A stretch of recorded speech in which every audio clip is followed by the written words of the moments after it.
राधे राधे आप सभी को। आई होप आप सब ठीक होंगे और आप सबका स्वागत है श्री जी के यूट्यूब चैनल में। आप लोगों को पता है कि आज है देवउठनी ग्यारस और आप सभी को देवउठनी ग्यारस की हार्दिक शुभकामनाएं। ये साल की सबसे बड़ी एकादशी होती है और मेरा तो आज उपवास है, मेरे पापा का भी और मेरी बहन का तो निर्जला उपवास है।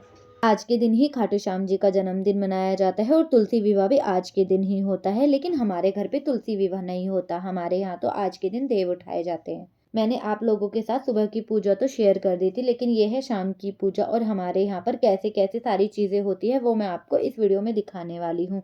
मेरे घर पे कैसे देव बनाए जाते हैं और कैसे देव उठाए जाते हैं वो मैं आपको इस वीडियो में दिखाने वाली हूँ और उसी के साथ में खाटू श्याम जी के बर्थडे का सेलिब्रेशन भी दिखाती हूँ। तो आप लोग ऐसे ही वीडियो में बने रहिए। हरि बोल। तो सबसे पहले हम किचन में आते हैं और किचन की साफ सफाई शुरू करते हैं, क्योंकि आज के दिन हमारे घर पे बहुत सारा भोग बनेगा। मम्मी ने मुझे किचन की साफ सफाई की जिम्मेदारी दी थी, क्योंकि मम्मा और कुछ काम कर रही थी और घर पे और कोई नहीं था, तो मैंने पूरी किचन को अच्छे से साफ कर दिया। उसके बाद आलू को धो के आलू को उबलने के लिए रख दिया।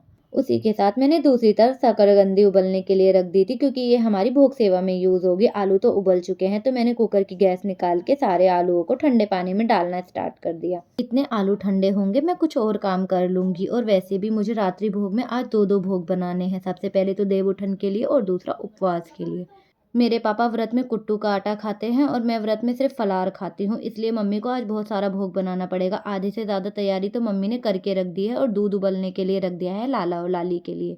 आज मम्मी के पास बहुत ज़्यादा काम है, तो इसलिए मैं मम्मी की हेल्प कर रही हूँ। सबसे पहले मेरे को काम दिया गया था किचन की साफ सफाई, जो मैंने पूरा कर लिया है। अब मुझे दूसरा काम दिया गया है कि हमें एक लाल कलर का और एक सफ़ेद कलर का जो कलर होता है, इसको अच्छे से पानी में घोलना होता है, क्योंकि हमारे जो देव बनते हैं वो इसी से बनते हैं। और जो ये कलर होता है, ये कलर एक साथ पानी डालने से नहीं घुलता, धीरे धीरे पानी डाल के अच्छे से मेहनत करके घुलता है ये कलर। यहाँ पे मैं अपनी बहन से कुछ बात कर रही हूँ, क्योंकि आज उसे शादी में जाना है, तो वो बोल रही है कि बहन तुम जल्दी से अपना सारा काम खत्म कर लो, उसके बाद तुम्हें मेरे को तैयार भी करना है। बहन से बातें कर रहे हैं तो काम नहीं रुकना चाहिए, बातें करते करते हम काम कर रहे हैं, क्योंकि अगर बातों में ही लगी रह गई तो काम रह जाएंगे और पूजा भी रह जाएगी।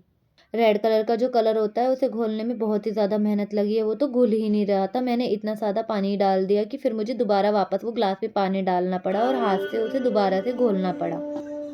बर्थडे वाले लगाओ ना। जब कभी वो निकल जाना फिर तो चल जा वही वही देवेंगे खाने में खा लो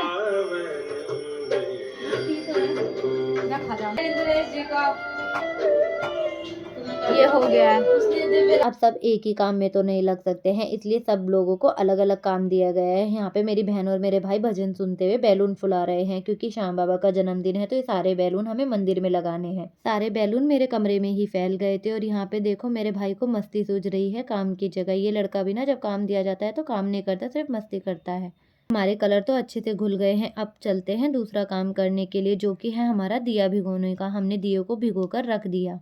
संध्या पूजा का समय हो चुका था, तो मैं हाथ मुंह धोकर मंदिर में आ गई संध्या पूजा करने के लिए। मैंने अपनी संध्या पूजा पूर्ण करी और मैंने सुबह गीता का पाठ नहीं किया था, तो मैं गीता का पाठ करने के लिए बैठ गई। हमारे यहाँ पर तुलसी विवाह नहीं होता और हम तुलसी विवाह करते भी नहीं हैं, क्योंकि जो हमारे बड़े बुजुर्ग करते आ रहे हैं हम वही कार्य करते हैं। हमारे यहाँ आज के दिन तुलसा जी को वस्त्र पहनाए जाते हैं, उनकी आरती की जाती है, उनकी पूजा की जाती है। तो मैंने भी तुलसा जी के वस्त्र मंगा लिए थे। छत पर जाकर संध्या के समय तुलसा जी को वस्त्र पहनाए, उसके बाद जोत बत्ती की तैयारी करके जितने आदि दीपक होते हैं वो भी जलाने के लिए मैं छत पर ही ले गई। मैंने सारे दियों के लिए बत्ती बना ली और उसके बाद घी डालकर दीपक जलाकर आरती करना स्टार्ट कर दिया, लेकिन हवा इतनी ज़्यादा तेज चल रही थी कि दीपक बार बार बुझने की कोशिश कर रहा था। दिवाली पे भी हवा इतनी ज़्यादा चल रही थी कि हमारे सारे दीपक बुझ गए थे और आज भी इतनी हवा चल रही है कि दीपक जलेंगे या नहीं पता नहीं। पूजा पूर्ण करने के बाद तुलसी माता के आसपास मैंने और दीपक जलाए और ये देखिए कितनी ज़्यादा सुंदर लग रही है हमारी महारानी। शाम जी के बर्थडे उत्सव पे मैंने पूरी ही छत पे दीपक लगा दिया और हमारे पास और भी ज़्यादा तुलसा के पौधे हैं, तो मैंने सभी तुलसी महारानी में दीपक जला दिया और इतने ज़्यादा सुंदर लग रहे थे ना, बहुत ज़्यादा। आप लोग देख ही सकते हैं।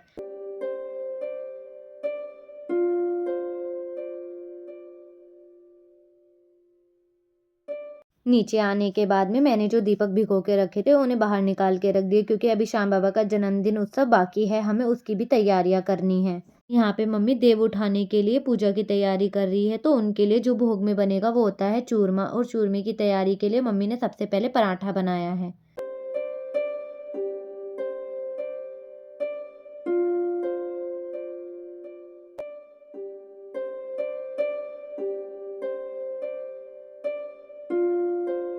अब मंदिर सजाने का आधा काम तो मेरे भाई और बहनों ने कर ही दिया था, लेकिन आधा काम बाकी था। तो मैं आ गई मंदिर सजाने के लिए। जो बैलून फुला के रखे थे वो एक एक करके मैंने सारे ही मंदिर में लगाना स्टार्ट कर दिया। अब ये उतरे ना, बस इतनी ही कृपा करना। अगर ये उतर गए तो बेकार हो जाएंगे। पूरे के पूरे मंदिर की डेकोरेशन हो चुकी है। बस ये काम भी मेरा फिंटू से हो गया सारा। एक मिनट।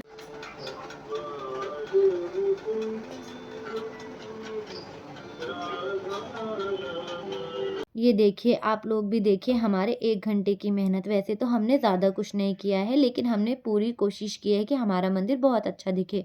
अब किचन में जाके देखते हैं कि मम्मी क्या बना रही है और उन्हें किसी हेल्प की ज़रूरत तो नहीं है हमारी। तो मम्मी ने बोला, हाँ मुझे तुम्हारी हेल्प की ज़रूरत है। ये लो चमचा और इसे चलाते रहो, क्योंकि ये बन रहे हैं जमे। जब ये ठंडे हो जाएं थोड़े से तो इसके अंदर में चीनी डाल देना। और यहाँ पे मम्मी ने व्रत के खाने की भी तैयारी करके रखी है। सिर्फ आलू ही उबले हैं अभी और दूध रखा है उबला हुआ।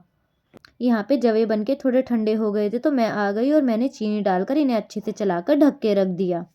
अब मम्मी यहाँ पे चूरमा बना रही है, लेकिन मुझे तो हमेशा गुड़ वाला चूरमा ही पसंद है। आज मम्मी बूरे वाला चूरमा बना रही है। यहाँ पे मम्मी को इतनी मेहनत इसलिए करनी पड़ रही है क्योंकि बूरा की जो गांठ बनी हुई है उन्हें अच्छे से फोड़कर अच्छे से पीस रही हैं, ताकि वो मिक्स होने के बाद सही लगे। तो जो गांठ होगी फिर वो चूरमा उससे अच्छा नहीं बनेगा, इसलिए मम्मी ने सारी की सारी बूरा को अच्छे से पीस लिया। उसके बाद रोटी को अच्छे से टुकड़ों में तोड़कर बूरा के साथ मिक्स कर कर उनके लड्डू बना दिए और यहाँ पर हमारा चूरमा बनके तैयार हो गया। देव उठाने का समय हो रहा है तो हमें यहाँ पे देव बनाने हैं। तो सबसे पहले हमने गंगा जल डाल के फर्श को अच्छे से साफ कर लिया। उसके बाद रेड कलर से देव बनाना स्टार्ट कर दिया। पहले यहाँ पे एक बॉक्स बनता है। बॉक्स बनने के बाद उनके आसपास ऐसे एक कान से बनाए जाते हैं, उसके अंदर देव बनाए जाते हैं। आप लोग बताना कि किस किस के यहाँ पर ऐसे देव बनाए जाते हैं और देव उठाए जाते हैं। मम्मी और मैं मिलके दोनों ही कोशिश कर रहे हैं कि हम अच्छे से बना दे। तो मैंने उनका शरीर बनाया, मम्मी उनके हाथ पैर बना रही हैं। उनका जो हमने वस्त्र बनाए हैं, हमने उनके वस्त्र के अंदर भी रेड कलर कर दिया और मम्मी उनके आसपास आउटलाइन कर रही है। हमारे देवता बनके तैयार हो गए हैं, बस हमें अभी पूजा करनी है। ये थोड़ी देर में सूख जाएंगे तो उसके बाद हम पूजा करेंगे। जो ये कलर बच जाता है इससे हमारे यहाँ पर रंगोली बनाई जाती है, जितने भी द्वार होते हैं। तो ये रंगोली का काम मुझे मिला है। वैसे तो मैं आर्टिस्ट नहीं हूँ, लेकिन मैं कोशिश कर रही हूँ कि अच्छा बना दूँ। हमारे घर की जितनी भी चौखट होती है ये सारी चौखट पर बनाई जाती है। अभी तो मैंने बनाना स्टार्ट किया है। सबसे पहले मैंने वाइट कलर से सारी बेल बनाई है, उसके बाद मैंने रेड कलर उसमें भरना स्टार्ट कर दिया ब्रश की मदद से। आप लोग ये रंगोली देख के हंसना मत, क्योंकि मेरी ड्राइंग इतनी अच्छी नहीं है, बस मैंने कोशिश की है करने की। और हमारे सारे द्वार की रंगोली बनके तैयार है। आप लोग बताइए कि आप लोगों को कैसी लगी। पापा ऑफिस से आ चुके हैं और साथ ही श्याम बाबा के लिए ये 56 भोग लेके आए हैं, क्योंकि हम लोग केक का भोग नहीं लगाते, पता नहीं केक कैसा बनता है। अब देव उठाने का समय हो रहा है तो हम सबसे पहले उनके भोग की थाली लगाते हैं, जिसके अंदर हमने जो जवे बनाए हैं वो होंगे शकरकंदी, मूंगफली, सिंगाड़े और उसके अंदर चूरमा भी होगा। पैसे रखे जाएंगे और ये हम सब उन्हें भोग लगाएंगे। उसके बाद आ जाती हूँ मैं पूजा की तैयारी करने के लिए, जिसमें मैंने सबसे पहले दीपक के लिए बाती बनाकर तेल डालकर दीपक जलाकर वहां पर रख दिया है। भोग की प्लेट भी हम साथ में लेकर आए हैं और हमने जल भी रखा है भोग लगाने के लिए। जोड़ जागे दाब कटा कट बान बटो बट खाट बुनो। रो गोरी गाय कपला गाय, दान करे से क्या होए, दान करे से क्या होए, बामन दे के क्या होए, आपे खोए लाभ होए। नहीं ओले कोले धरे चपेटा, ये है पूनम तेरे बेटा। ओले कोले धरे मंजीर, है कोमल काजल अंजलि तेरे वीर। ओले कोले धरे अनार, ये है किरिश लड्डू तेरे या।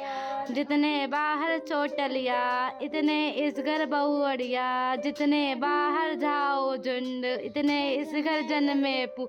जितने बाहर ईटा रोड़ा, इतने इस घर बदल करेड़ा। तो यहाँ पर अब मम्मी देवताओं को भोग लगा रही है, जिसके लिए सबसे पहले जवों का भोग लगाएगी और उसके बाद मूंगफली सब चीज़ों का भोग लगा के जल पिला के देवताओं को प्रणाम करेगी और हमसे जो भूल चूक हुई हो उसके लिए क्षमा मांगेगी। देवता तो हमने उठा लिए और हमने पूजा भी संपन्न कर ली। और अब ये मेरी बहन और मेरी बहन की फ्रेंड, इन लोगों को जाना है शादी में और इन्होंने तब से मुझे बोल रखा है कि जल्दी काम खत्म करो और हम लोगों को तैयार करो। पहले वो अपने बाल प्रेसिंग करा रही है, उसके बाद वो अपना मेकअप करेगी। कैसे आज रील आई थी जो हर लड़की हर उसमें ऐसे ही करती है, तो देखो भेजने वाली थी।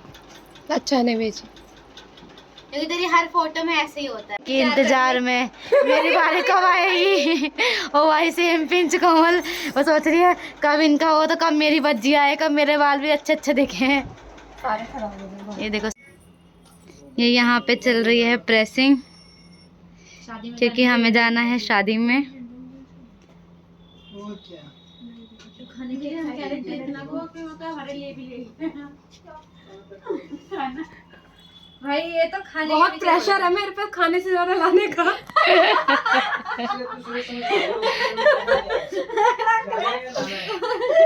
मम्मी यहाँ पे भोग की तैयारी कर रही है। पहले तो मम्मी ने आलू को उबाल के रख ही दिया था और अब छीलकर कट करके रख दिया। फिर जो देव उठाने के लिए भोग बना था उसका हमने श्याम बाबा को भोग लगाया और लाला के पास लेके गए और लाला और लाली को भी भोग लगाया। मैं यहाँ पे अपना मंदिर ही देख देख के खुश हो रही हूँ। आज हमारा मंदिर बहुत ही ज्यादा अच्छा लग रहा है और ये 56 भोग जो मेरे पापा तैयार करवा के लाए हैं इसे हम मंदिर में लेकर जाते हैं और मंदिर में रखने के लिए इसे जगह बनाते हैं, क्योंकि ऑलरेडी भोग की बहुत सारी चीजें मंदिर में रखी हुई है और जोत भी जली हुई है मंदिर में। सारा भोग मंदिर में आ चुका है और पूजा की तैयारी भी शुरू हो चुकी है और यहाँ पे हमने सबने पूजा करना स्टार्ट कर दिया। मेरी बहन की दोनों सहेलियाँ हमारे घर आई हुई है, उन दोनों ने भी हमारे साथ में पूजा की।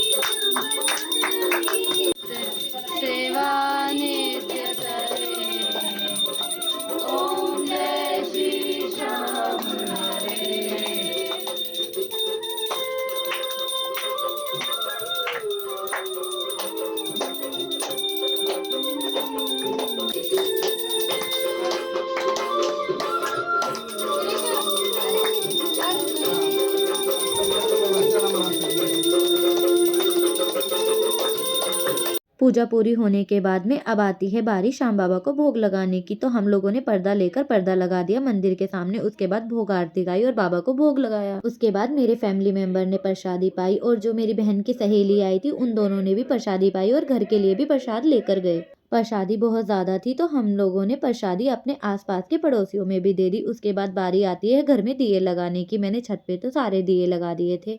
काम बहुत ज्यादा था तो मैं बालकनी में दिए नहीं लगा पाई, तो मैंने पूजा और देव उठन की पूजा करने के बाद में दिए लेकर बालकनी में आ गई और एक एक करके दिए लगाए। लेकिन हवा इतनी ज्यादा तेज चल रही थी कि वो बार बार बुझ जा रहे थे और मुझे बार बार दिए जलाने पड़ रहे थे। इतनी मेहनत करने के बाद सारे दिए एक साथ जले और वो इतने ज्यादा सुंदर लग रहे थे। आप लोग वीडियो में खुद देखिए और बताइए कि कैसे लग रहे हैं।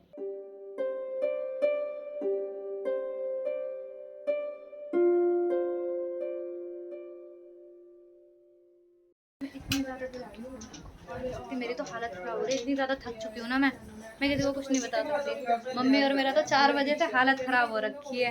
लगे लगे लगे और एक मेरा भाई है जो कुछ नहीं करता भाई, कुछ भी नहीं, सिर्फ 4 बैलून फुला के थक गया वो नल्ला बेरो। मम्मी ने ये सात्विक भोग में आज भुने हुए आलू बनाए हैं और उसके साथ ही मूंगफली की गिरी भुनी है। हमेशा ऐसा ही होता है, पता नहीं क्यों मम्मी धनिया काट के रख देती है और शायद धनिया डालना भूल जाती है। फिर मम्मी ने आलू में धनिया डाला और उसके बाद में कुट्टू के आटे की मम्मी ने पकौड़ियाँ बनाई लाला के लिए और लाली के लिए। इतने सारा भोग तैयार हो रहा है तो हम चलते हैं लाला और लाली के पास, क्योंकि सुबह से लाला और लाली का श्रृंगार है वो बहुत ज्यादा हैवी हो रखा है। तो चल के लाला और लाली का श्रृंगार थोड़ा हल्का करते हैं। मैं हमेशा जब भी रात्रि भोग लगाती हूँ या दोपहर का भोग लगाती हूँ तो मैं लाला का वस्त्र चेंज कर देती हूँ और उनका श्रृंगार भी हल्का कर देती हूँ। यहाँ पे मैंने लाला की सारी ज्वेलरी तो निकाल दी है, बस उनकी ड्रेस निकालनी बाकी है। उसके बाद मैंने लाला की ड्रेस निकाल दी और उनके हल्के वस्त्र उनको पहना दिए। मैंने लाली का भी श्रृंगार हल्का कर दिया है और उन्हें हल्के वस्त्र पहना के बैठा दिया है। बस लाला ही रह गए थे और यहाँ पे लाला के भी वस्त्र चेंज हो गए। अब ये रखे हैं लाला और लाली के वस्त्र, ज्वेलरी, उनके केश और जो भी सारी चीजें होती हैं वो रखी हैं, लेकिन हम इन्हें अभी नहीं समेटेंगे। पहले लाला और लाली को भोग लगाएंगे उसके बाद इन्हें समेटेंगे। मेरी मम्मी ने लाला और लाली के लिए भोग ठंडा कर दिया था और श्याम बाबा के लिए भी भोग ठंडा कर दिया था। सबसे पहले मैं श्याम बाबा के पास भोग लेके गई, उनको भोग लगाया और फिर लाला और लाली के पास भोग लेके आई, लाला और लाली को भोग लगाया। पापा का भी व्रत खोलने का समय हो गया था तो हमने पापा के लिए भी प्लेट लगा के पापा को भी दे दिया। इतने पापा ने भी व्रत खोल लिया। अब आती है हमारी बारी, तो हमने भी प्रसादी पाई और अपना व्रत खोला। सुबह से बहुत ज्यादा काम था तो मेरी थोड़ी बहुत माला रह गई थी, तो मैंने फिर अपनी बैठकर माला पूर्ण करी। लाला और लाली का श्रृंगार जो मैंने निकाल कर रखा था उन सबको समेट कर सभी को एक जगह रखा। हम सब ने मिलकर तैयारी की है, क्योंकि कभी भी कोई एक अकेला बंदा तो इतना सारा काम नहीं कर सकता। ऊपर से मेरी तबीयत भी ठीक नहीं चल रही है, मुझे कोल्ड भी हो रखा है। सारी तैयारी हमने 4 बजे के बाद ही की है और जैसा हम चाहते थे सब कुछ वैसा ही हुआ है। श्री जी की कृपा से जैसा बर्थडे सेलिब्रेशन हमने सोचा था वैसा ही हुआ। उम्मीद है आपको अच्छा लगा होगा, क्योंकि जैसा मेरे घर पे सारी चीज़ें होती है वैसे ही मैंने आपको दिखाने की कोशिश की है। हमारे लाला और लाली का जन्मदिन आने वाला है, तो हम उनकी तैयारियों की वीडियोस भी आप लोगों के साथ जल्दी शेयर करेंगे। आप लोग ऐसे ही बने रहिए हमारे साथ। अगर आपको वीडियो अच्छी लगी हो तो वीडियो को लाइक और चैनल को सब्सक्राइब कर देना। राधे राधे।